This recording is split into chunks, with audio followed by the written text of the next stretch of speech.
you can literally see the laid over grass.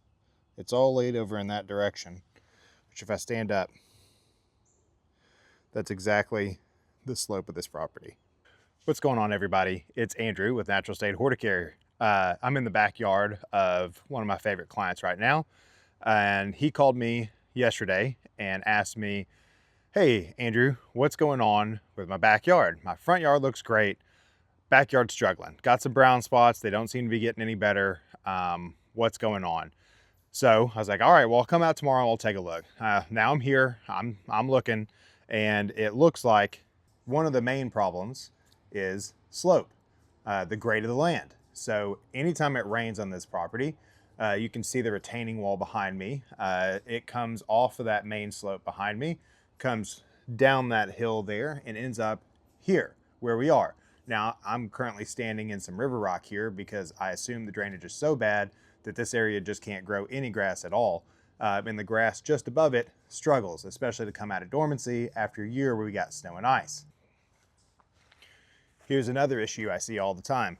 So I'm not sure how well this comes through on camera, but there is a line through this yard that goes straight back in this direction of not out of dormancy grass. It's still brown. Well, it's right over the top of a drain line. There's a drain in the center about 10 feet from me, and right over the top of where that drain pipe runs, the grass is failing to green up. Probably means there's shallow soil over the top of a pipe or something like that, just weaker roots. And anytime you're coming out of dormancy with weaker roots, you're gonna green up slower. And this small little corner here is a spot that has been on the struggle bus since day one. It does not get very good irrigation coverage. The solution to that is complicated and expensive. Also, it doesn't drain very well. As you can imagine, being at the base of this wall and trapped between this concrete here behind me, it's just, if we get a heavy rain, if we get snow and ice, it's just gonna sit in this area. So this area is always gonna be a struggle, especially when in the summer we get to drought and the grass is finally growing and it doesn't get enough water to really thrive and establish. So it can't resist the stresses that are gonna come during dormancy. Therefore, it's gonna exit dormancy week every year, be slow to green up, and they get hit pretty hard when things start to get hot. But more than anything, more than all those issues, well, I guess not more, just combined with all those issues, one of the things that can't be overlooked is sun. You're looking at it. I'm in almost complete shade. This whole backyard's in almost complete shade. So the sun here, it's rising directly in my face right there. It's gonna come up, it's gonna come across this house. So yeah, you're gonna get, sun after about 1 p.m.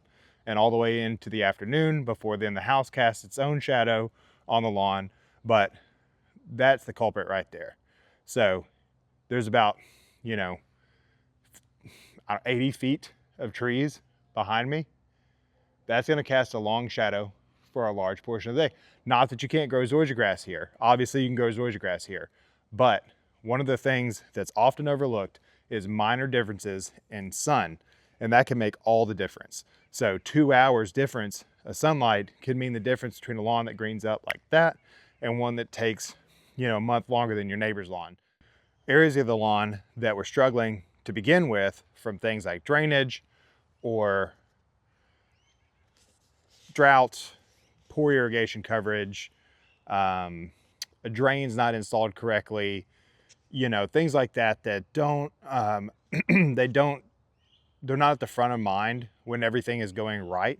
When you're getting just enough rain, the temperature is warm, the grass is thriving, and we all have a tendency to overlook the small things. And none of these issues would be causing any problems for Nick if it wasn't for the cumulative effect, if you will. So the case for this lawn is the case for a lot of people, in that the issues he's suffering from aren't just one thing. It's not a nice, clean cut, neat, organized thing, and nature rarely ever is. So we have to be subtle, we have to look for nuance, we have to look for combinations to get to the bottom of what's going on. So a lot of people want a really clean answer. They want it to be disease, they want it to be drought stress, they want it to be something that they can say, that's it, let's address that. And I've been doing this for over 13 years, and I can say That is rarely ever the case.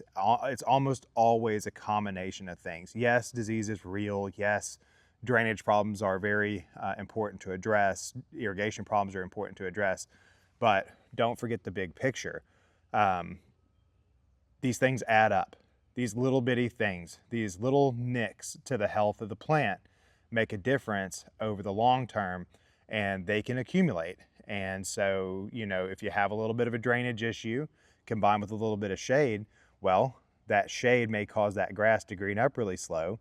Then that drain, if we get a good heavy rain and the grass isn't fully out of dormancy, well, it lays over that dormant grass and it just begins to rot. That rotted grass dies and turns to dirt. That dirt erodes during the next rain. Then you have a big bare patch. All that rotting grass around the edge turns to disease. Do you see how this adds up? So, unfortunately, the reality is it's often never a clean answer, and we have to be nuanced in our approach. Okay, so what's the solution? Well, like I said, there's no good answer. We should probably discuss drainage solutions. We should probably discuss minor tweaks maybe to the irrigation system, which we've already done quite a bit here. So there's not much left to address in that regard. A lot of this is just education, just letting the client know and reassuring them that, you know, everything's okay, everything's on track. We're just a little behind because of the shade and because of the snow and ice and things like that, and that the conditions that they're seeing are real.